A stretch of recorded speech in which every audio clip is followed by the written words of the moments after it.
Once again, a very good morning, everyone. This is Dr. Neha Dubey, the Associate Professor in the Department of Management in SIRT Bhopal. Today, I am come with the one very crucial and very interesting topic, that is the demand of a business economics subject for the BBA student, also useful for the MBA students. So, first, initially, I am showing some pictures there. The demand is there, and the what, why, and how we will going to this, and what we are saying regarding the demand. Two pictures are again here. The someone, the beggar who is sitting roadside and thinking about, I want a big house and I want a BMW car. So is that a demand or a desire? And in another category, there are the demand. The person is going to buy a certain commodity from the local vegetable vendors. So they need a uh, purchasing ability for buying that commodity. It is known as a demand. The demand for a commodity refers to the quantity of the commodity that people are willing to purchase at a specific price per unit of time, and rest other factors keep constant. Demand includes the desire to buy the commodity accompanied by the willingness to buy it and sufficient purchasing power to purchase it. For instance, everyone might have a willingness to buy a Mercedes or the Audi or the Royals car, but only a few have the ability to pay for it. Thus, the everyone cannot be said that a demand for a car or Mercedes S class. Now, the definition, the demand for the anything at a given price is the amount of it which will be bought per unit of time at that price. And according to the Bauer, by the theory of a demand, we mean the various quantities of a given commodity or a service which consumers would buy in one market in a given period of time at a various prices. Certain types of demand are there on the basis of users, the producers' goods, or the consumers' goods. Producers goods who are buying the commodity as a raw material, and they are using the further added the value for selling to the another person. For example, the wheat, the producer is buying the wheat and making a flour and preparing a bakery or the biscuits. So it is a producer's demand. Consumer goods who are buying for their personal consumption. Autonomous demand and the derived demand. Autonomous, self-driven demand, and derived demand, the demand which is raised by the certain product. For example, the car or the petrol. When we are producing, manufacturing the car, so there is a demand for the petrol also.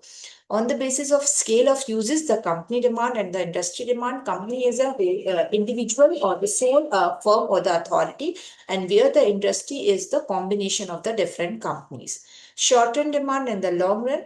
Short-term comes as a within a year or a year demand, and the long run, it is mostly going for the expansion. If we are working on a long-term project, so definitely we require the demand for the long duration.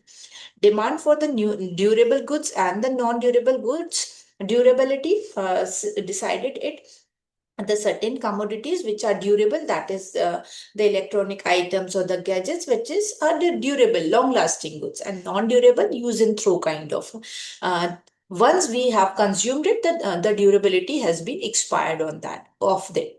Now, the certain factors or the determinants of the demand are also there. The price of the product.